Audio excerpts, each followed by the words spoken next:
Los Angeles Chargers star receiver Keenan Allen has been placed on the COVID-19 list. What does that mean for Justin Herbert this weekend going up against the New York Giants? Could he still play in the game? And also, was Joe Burrow really better than Justin Herbert in that game?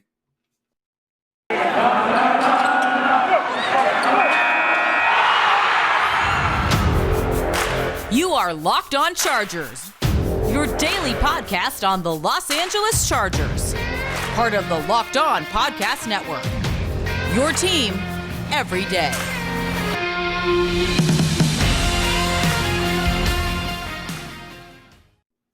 What is up, and welcome into the Locked On Chargers podcast. I'm your host, Daniel Wade. Joined as always by my co-host, David Drogemeyer, and we've been covering the Chargers for over 5 seasons, doing our own Facebook Live show to start Chargers Domination Live. Now it's our 4th season as the host of the Locked On Chargers podcast, bringing you your team every day. What is up, guys? Welcome into the show. A lot of great stuff to get into, including Keenan Allen being placed on the COVID list, but Brandon Staley seeming like he felt good about potentially him coming back in the next few days is the kind of the way he made it seem. So we'll talk about that and what it means for Justin Herbert if he isn't going to be able to go and who has to step up in his place. But we'll also get into our what went right, what went wrong on today's show, and definitely some things in segment 2 and what went wrong to get into, because there's some things Chargers will have to do better, including not, give up 22 unanswered points, obviously. And at the end, we'll talk about Justin Herbert versus Joe Burrow. Obviously, a lot of talk about that. Who had the better day on Sunday? We'll give our takes on that to wrap up the show. But today's episode is brought to you by On Location. On Location is the official hospitality partner of the NFL and is the only place to score a once-in-a-lifetime Super Bowl ticket and experience package. Visit onlocationexp.com/SB56 for more information or search Super Bowl On Location. All right, guys. Well, Keenan Allen, David, this is obviously the Chargers' number 1 receiver. He's continually underrated, right? Or every time he gets talked about, he's not given enough respect most of the time, but it seems like it's catching up a little bit. Either way, one of the main things he does is get first downs for the Chargers, and he's been so important to them. Last game, he's coming off of with 2 touchdowns, but Brandon Staley's wording on it kind of made it seem like he could potentially be back. He said, and hopefully we get, good news in the next couple of days. He would still be a huge loss for the Chargers this weekend against the Giants, no matter what you think of the Giants, if he isn't able to go. Yeah, I mean, you want your number 1 guy to be out there. Keenan Allen has 124 targets this season, so Justin Herbert is looking for Keenan Allen all over the field, and for good reason. Keenan Allen is always open. I mean, if you ask him, he's open. It's open season for Keenan Allen whenever he's on the football field. But if he can't go out there, then that's going to mean, more of a focus for Mike Williams, and Mike Williams is going to have to go out there and be that number 1 guy. I'm sure he fashions himself as that number 1 guy, so he will have that opportunity to go out there and continue to prove it and build off of a good game that he had against the Bengals, 5 catches over 100 yards and a couple of long bombs as well. But also, you're going to need some other guys to step up as well, Daniel. It's not just going to be the Mike Williams show.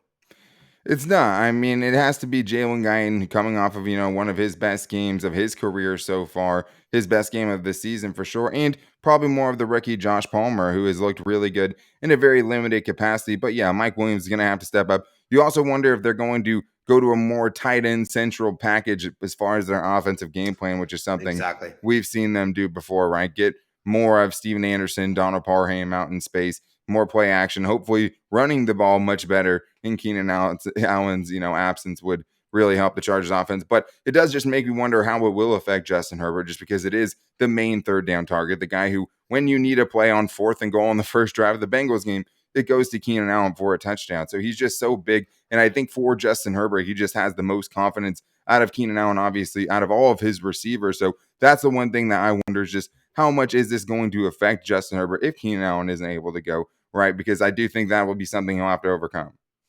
Yeah, there's no question about it. I mean, like I said before, he's always looking for Keenan Allen because Keenan Allen is seemingly always open. But that means that he's probably going to look at more of Austin Eckler as well. I mean, Austin Eckler is that other big playmaker who always is seemingly open as well. So more Eckler, more of the tight ends. I think we didn't see enough of Donald Parham and Jared Cook involved in the game plan.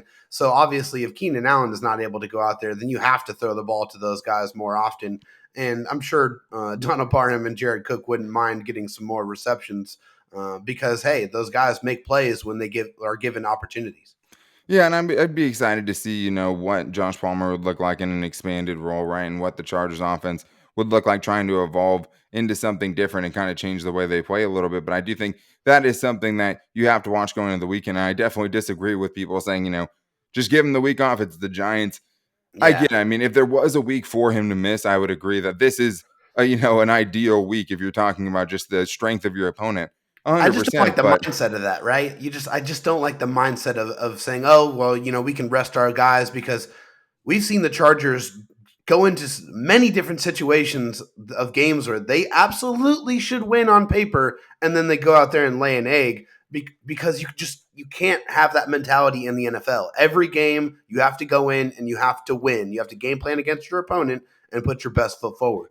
one, if he were able to come off of that list before the game, I mean, it would pretty much have to be a false positive test, right? Yeah, Because he'd have to get those 24-hour tests, but getting to back-to-back negatives. And when Brandon Staley says a few days, that's what seems like it would fit that timeline, right? it does And seem like that. yeah, and this is obviously total speculation. But if you were to come off in a few days, I mean, 2 of those days he has to test negative, obviously. So that would be Yeah, pretty quick because other guys that we've seen, like Drew Tranquil, missed the next game, even though he was vaccinated, which Keenan Allen is. Jerry Tillery, same thing, wasn't back until the next game after the week that he originally tested positive. And that's a vaccinated guy. I mean, Christian Covington, same thing. So with Keenan Allen, the way it's gone for, I mean, obviously it could be different person to person, right? But it didn't make it seem like it was symptomatic in any ways. And the other thing is it's not like he's rushing back from an injury, right? I mean, no, yeah, I'm sure as a veteran, it would be nice, especially going into a Thursday night football game, to be able to give him a little bit of rest. I just don't think the Chargers are a consistent or good enough team to willingly sit out a very healthy Keenan Allen at this point of the season, comparatively speaking, right? So, like, no. and that's the only thing. I mean, it is an ideal week. If it were to happen, if it has to happen, I get why this week would work better. But Justin Herbert, obviously, last season had a couple of games without Keenan Allen. They went 2-0. One was, the Chiefs backups.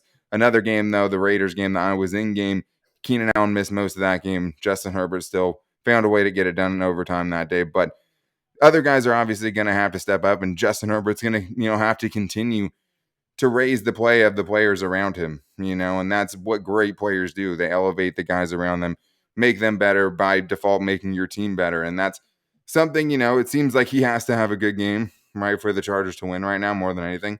And that's Yeah, probably true about a lot of quarterbacks. But I think especially in Justin Herbert's case, the numbers would support, hey, if he's not having a really almost perfect game, the Chargers are going to have a big chance of losing.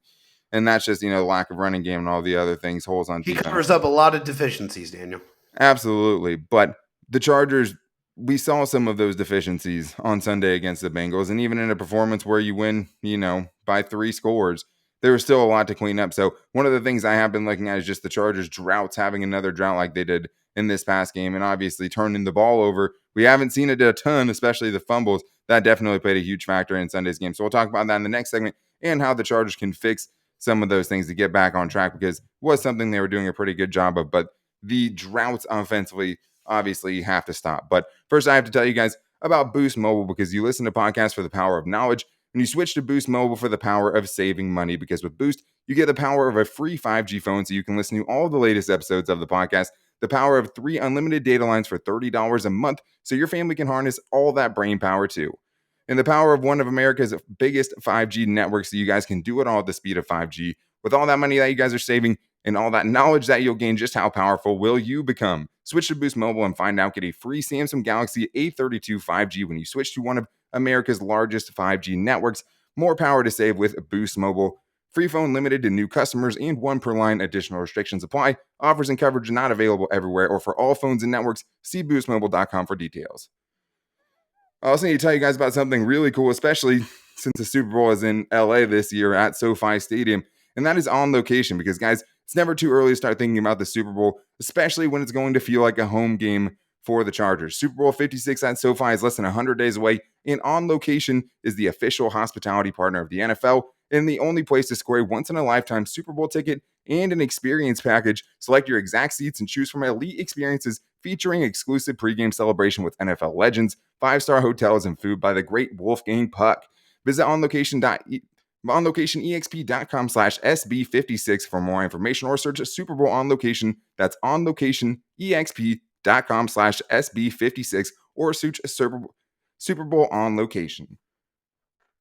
All right, guys. Well, now it's time to get into what we do every week, and that is what went wrong for the Chargers. We like to obviously get this part out of the way and be thankful that we don't have 2 segments to do of it, because that has happened, and it is nice sometimes to vent for 2 whole segments, but obviously if the Chargers don't have enough that goes right for them, you have to do what you got to do. But in this one, David, I mean, there's obviously a lot to get into, and I think it starts with me just with the drought and like letting the Bengals get back into it. It's hard to say that there's any way to frame that as a win for the Chargers. You have a 24-point lead, and there's multiple factors to it. It's not just Justin Herbert didn't play well enough. It's not just that the Chargers, certain players didn't come through. It was the whole team. Austin Eckler, 2 fumbles. Justin Herbert's interception, but 2 drives that end in punts, the whole thing. But all of those things separate aren't a big deal, but when you have those things in such a drought over 5 drives going between the second and the third quarter, David, and you turn the ball over 3 times, that's just not a game you're going to win. Yeah, I mean, Most times. if you tune Until into you the if you tuned into the beginning of the game and the end of the game, you would have thought that the Chargers absolutely dominated the entire thing. But then you turn on in the third quarter and it just absolutely crumbled. How do you have such a commanding lead and then you let it just evaporate before your eyes? Well, it's not rolling with the punches and allowing those things to get to you and them scoring points off of turnovers. I mean, they got 2 scores off of turnovers in this game. Yeah. And the pass protection just absolutely melted in that third quarter, especially. That's where they were getting a lot of pressure on Justin Herbert, and he was not able to use his athleticism and his mobility to get out of those situations.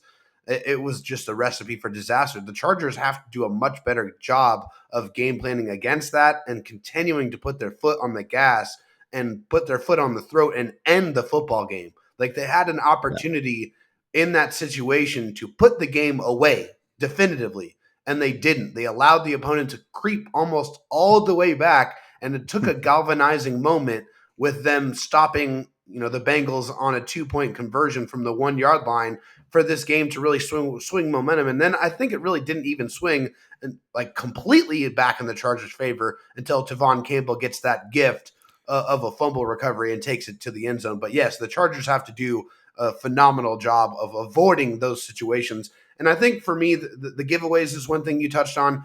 For Austin Eckler, the fumbles, man. I mean, I know for Austin, it's eating him up, and we never want to talk bad, but we have to be analytical about this, and we have to make sure that we point out that Austin Eckler needs to protect the football, man. I mean, he's got to understand the situations. And I mean, a couple of those were really bad. He was kind of held up and they kind of ripped it out. But I mean, you got to know that those situations are going to happen. So you got to protect the football. And I think some of that is probably cycling in a few more runners. So he's not getting so many touches. He's touched on this as well, saying, hey, I want someone else to come in and kind of give me a break because, yes, he's one of the pound for pound strongest guys in the NFL, but he is small in stature and his body just isn't really built to put up with the rigors of a 17-game season the way it is currently constructed. So the fumbles need to get cleaned up, but I think we also need some more help for Austin Eckler in the backfield.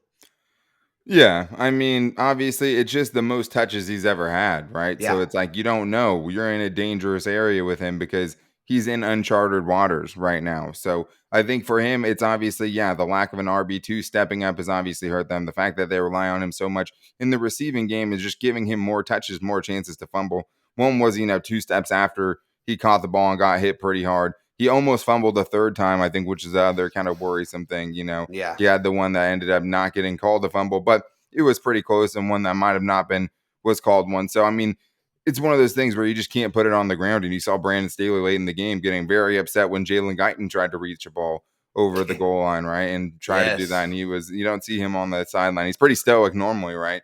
Yeah, but he was definitely ripping Jalen Guyton. He was fired up. Yeah, and I mean, and I don't know if he thought it was a fumble or it's just like, obviously just the principle of, hey, don't put the ball in danger. We've already had 2 fumbles. Yeah, it's like in this you're game. in the red zone, just fall to the ground. Like don't be reckless. Don't just cough up the ball in a situation to where, and Brandon Staley said it in the press conference afterwards, like you have Austin Eckler, you can get in the end zone from the 1-yard line. You have a very high confidence level that you're going to be able to score. So don't do that. No, I mean, that's just a good rule of thumb anyways. I mean, unless it's a 4th and goal situation, a gotta have it situation to and it makes me kind of sick expiring, that's whatever, an Anthony Lynnism right there. But I mean, you don't reach over the goal line unless you absolutely have to. And that wasn't one of those situations, right? No. I mean, they would have had first and goal on the 1 yard line or did, so that wasn't really something you want to see. But the fumble is obviously, they had pretty good fumble luck. And obviously it looks worse on, Austin Eckler when he's taking more than the lion's share of the carries. I mean, he's just the Yeah. only dude for them right now. But I think the other thing too, part of those drives was, I mean, a couple of drives just giving up big time pressure. Again, Justin Herbert had 2 drives where he sacked on multiple plays in a row. A couple of them, maybe he could get out, if he's a little bit better, more on time, maybe he gets out. But I think part of it too was him not trying to put the ball in danger, getting ready to throw with a guy coming around the corner, not wanting to get the ball knocked out. We'll talk about that in the Joe Burrow, Justin Herbert conversation, because that's another very underrated skill of Justin Herbert. It's like the dude doesn't get stripped like ever. So Yeah. that is something that is, obviously pretty nice. Being And Rashawn 6'6", Slater's, 240 has its benefits. yeah, but he has a great feel, Yeah. and that's one of the underrated things. He does have a great feel in the pocket. But I'd say the other thing, even though they had a couple of plays, the corners I think are still an issue. I thought Chris Harris Jr. had a pretty good play and a pretty good game. He had a tough Yeah. play on third down on Tyler Boyd on a great throw by Joe Burrow, all the way across the field. Pretty good coverage, but has the feel to get the interception of Joe Burrow and be in the right spot at the right time. Had a missed tackle, but also got in on a couple of tackles. Tavon Campbell and Michael Davis, I'm still concerned about that duo, because Michael Davis, I talked about it yesterday, did have a play where he's breaking up a touchdown in the end zone to T. Higgins. A couple plays later, it's Chris Harris Jr. getting that interception, right? Who knows Yeah. how it plays out differently. But at the same time, I mean, Tavon Campbell on the other side, still getting beat on big plays. I mean, Michael 6 Davis. of 8 for 78 yards. Yeah, I mean, Yeah. I remember during the game, I made a post saying they're basically playing find Tavon Campbell in coverage, and they were Sure. having a lot of success doing that. And I think in this game, the Chargers were able to cover it up a lot more effectively because of the pass rush was getting there. And that's something we'll talk about in the next segment, I'm sure. But you're not going to be able to get that kind of pressure every single game as No. we've seen this season. So, I mean, Tavon Campbell's just going to have to play better. And we did, see some whispers that possibly Asante Samuel Jr. will be able to come back, but come back soon. But you can't bank on that. Tavon Campbell just has to be he has to play better football. That's just it.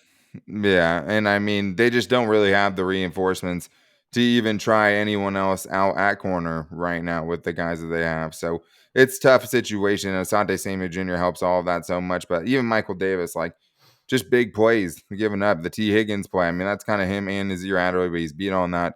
Yeah. He has an interception, but it actually comes on a play that he gets beat deep by Jamar Chase, which I'm still not sure he doesn't make the tackle there. I mean, I've watched it a few times now. He was pretty close to him. He would at least had a chance at a tackle there. Yeah, Michael Davis is fast too. I mean, let's not forget Yeah. the guy runs a 4.3. I mean, he's huge, but he's got some speed.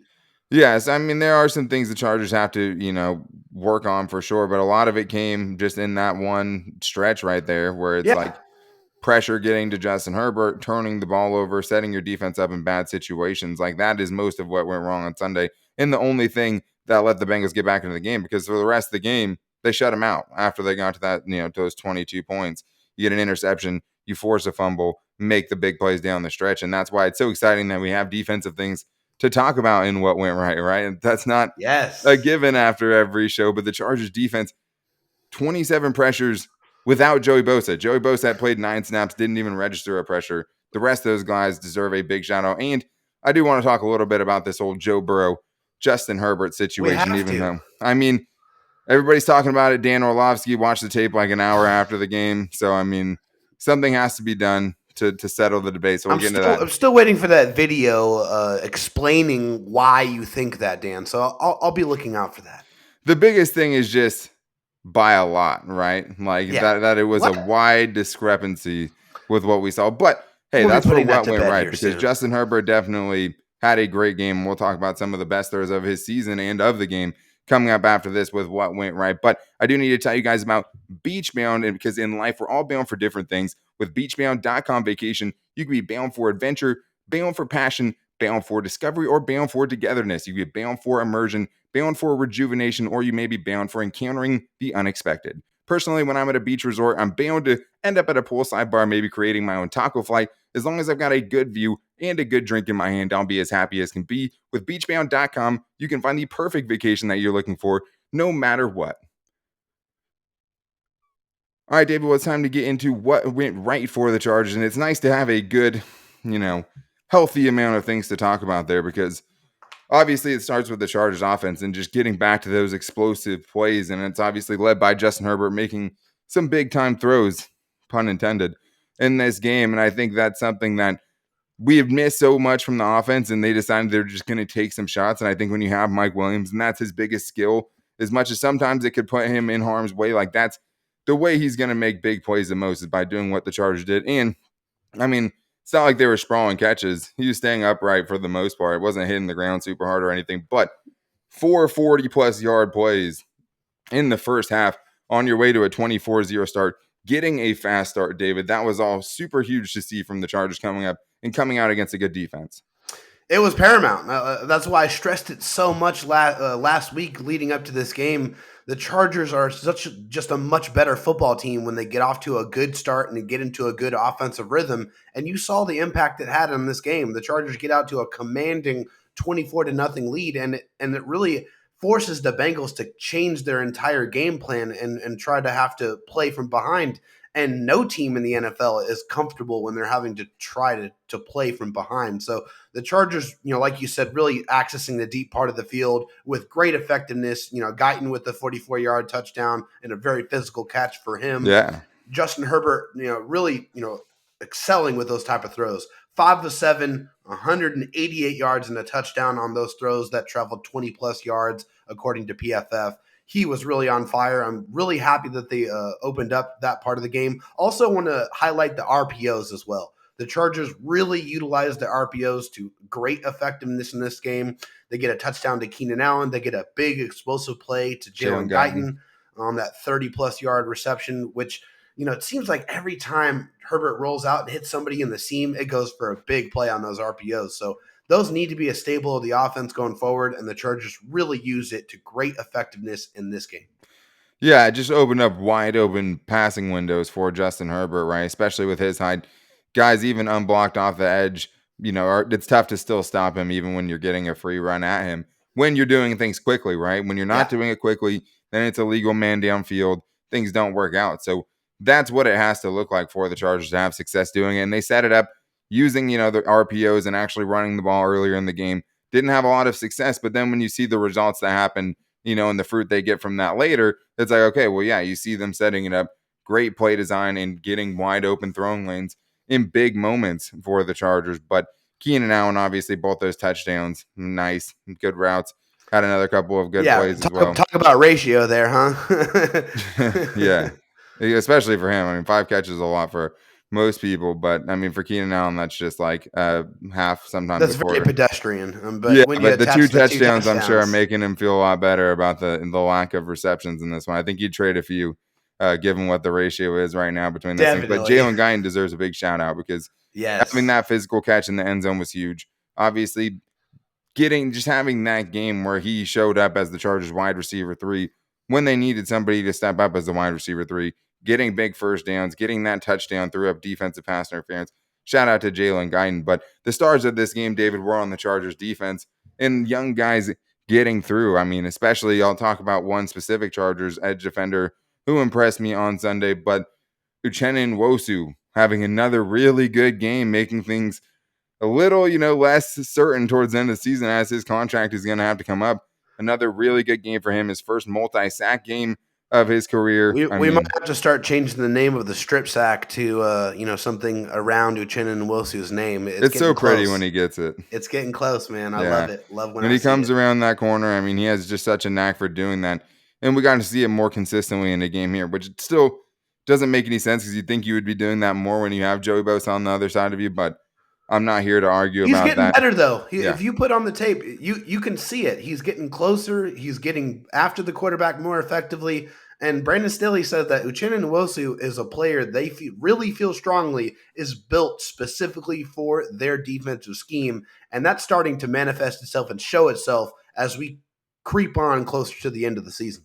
Well, it's just hard to understand. I know it's a banged-up Cincinnati offensive line, but the Chargers have played many bad offensive lines, and it doesn't look like that. And that's with Joey Bosa. So I think that's just such a statement for these dudes. And I mean, I thought it was a great call by Brandon Staley holding Joey Bosa out with the head injury, even though he was cleared of the concussion. But for those guys, for Uchenna Nwosu to have 7 pressures and 2 sacks, Drew Tranquil getting involved, Chris Rumpf getting involved, Justin Jones getting involved. I mean, Derwin James is an absolute menace coming off of the edge. Like, Oh my that dude God. blitzing is wild. The double safety blitz. That's the other thing too, David. Brandon Staley, knowing you don't have Joey Bosa, in finding the right schemes, blitzing, getting more aggressive. Like, he didn't lay down when things got tough in the second half. You started seeing him get more creative. And I Yeah. mean, it looked like whatever he was doing, the stunts, all the games they were playing, it worked. And I think that he deserves a big shout out for that.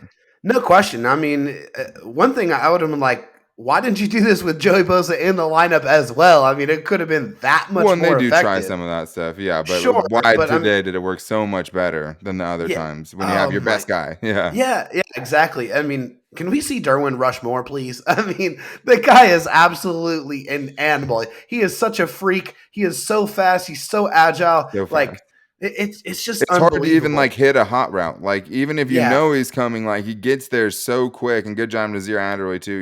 He had an assist on that one and smoked Joe Yes. Burrow another time on that blitz. You tweeted about that, Oh where man, it ended up being a first down conversion on third down, but Joe Burrow he felt made him earn it. Yeah. He smacked him on that one. But yeah, Derwin James is a freak. I mean, he took his game to another level recently, it seems like. I mean, the last few games, the dude's just been playing at another level, and he was already solid, right? He did have one where he got his absolute ankles broken by Tyler Boyd on like a 30-plus yard run. And Yeah, you do not, it was just surprising because you do not see that happen to Derwin James. Like, he was ever. left in the dust. And I mean, it was a good play by Tyler Boyd, who's a good receiver. But it's not even just those guys doing that in the pass rush game, David. It's also the run defense, which the Chargers aren't the worst rush defense in the league anymore. And Say we've it been again, telling you Daniel. guys. Say it again. Yeah, I mean, it was a lot to overcome. I'll say that. I mean, the Chargers had a lot of ground to gain because they were not last by a little bit.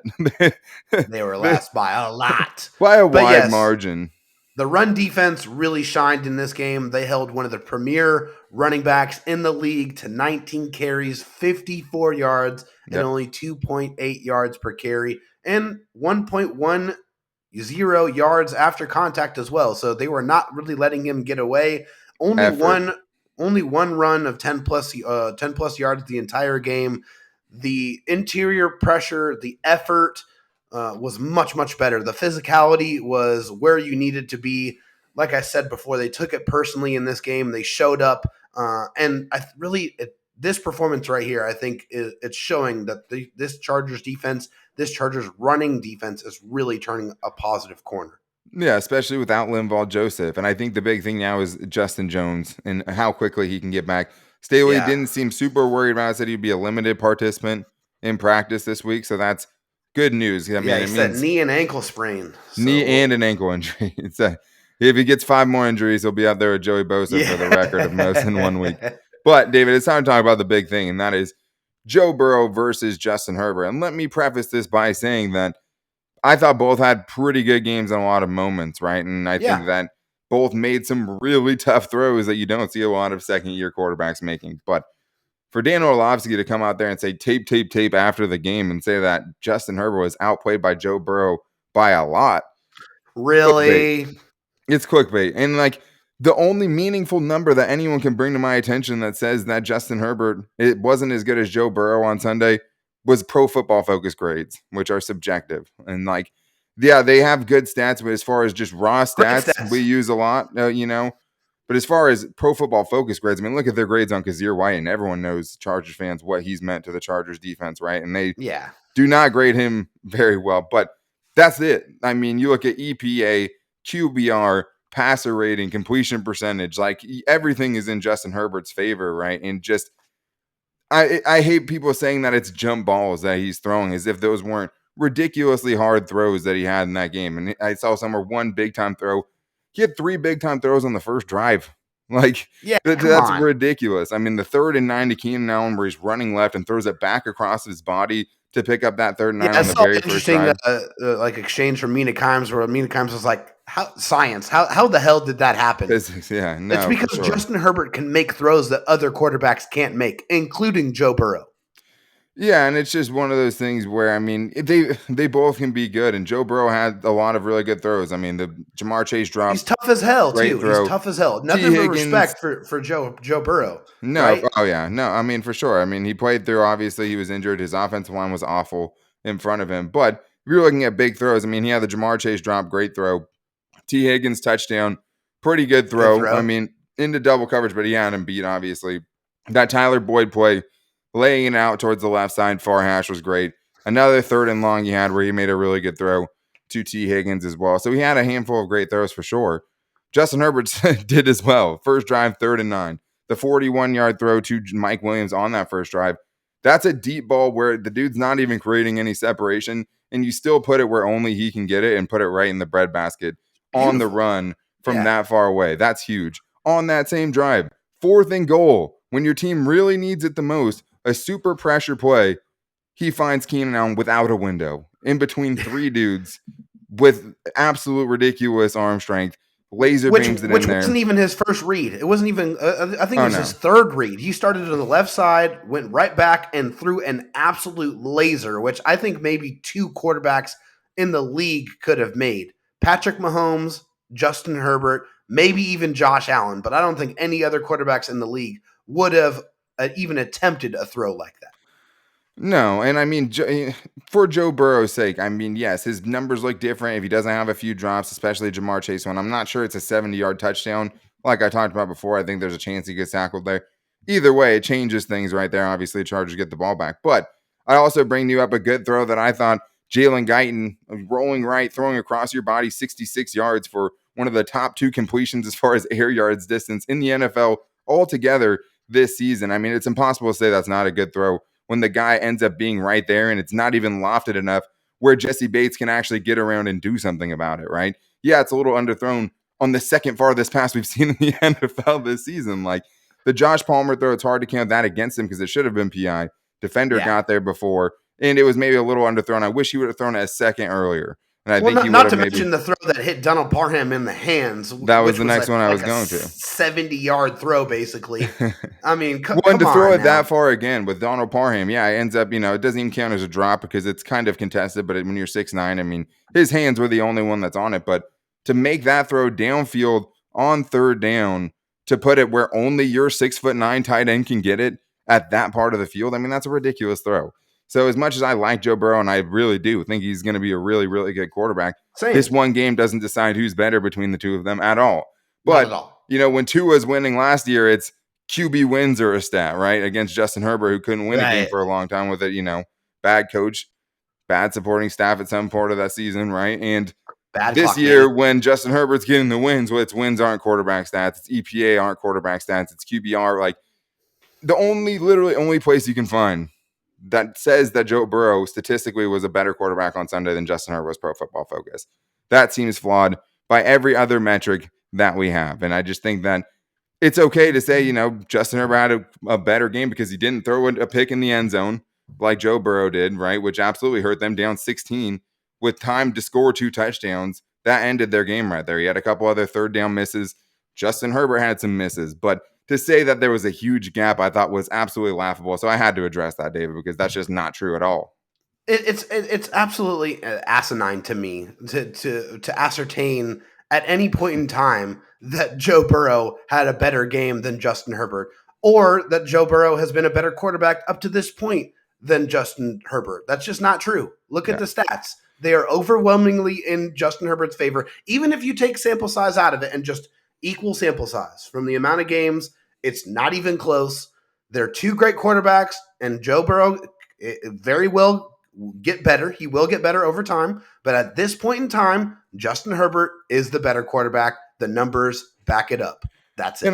And I'm not even saying that like there's a huge gap between them in this game. I mean, because Burrow had a lot to deal with, but Justin Herbert's offensive line wasn't holding up for a lot of that too, especially in that drought Yeah, that he the got offense sacked 3 had. times too. For sure. But I mean, Herbert led touchdown drives of 73, 58, 55, and 53. Joe Burrow led touchdown drives of 75, 32, and 19. So like I just don't think that there's anywhere you look that's going to support that because he made plays that ended up losing his team the game with a pick in the end zone and a fumble that Justin Herbert, even though he took a couple sacks, stayed away from that big mistake. And that's something that just has to be counted against you, even with a bad offensive line.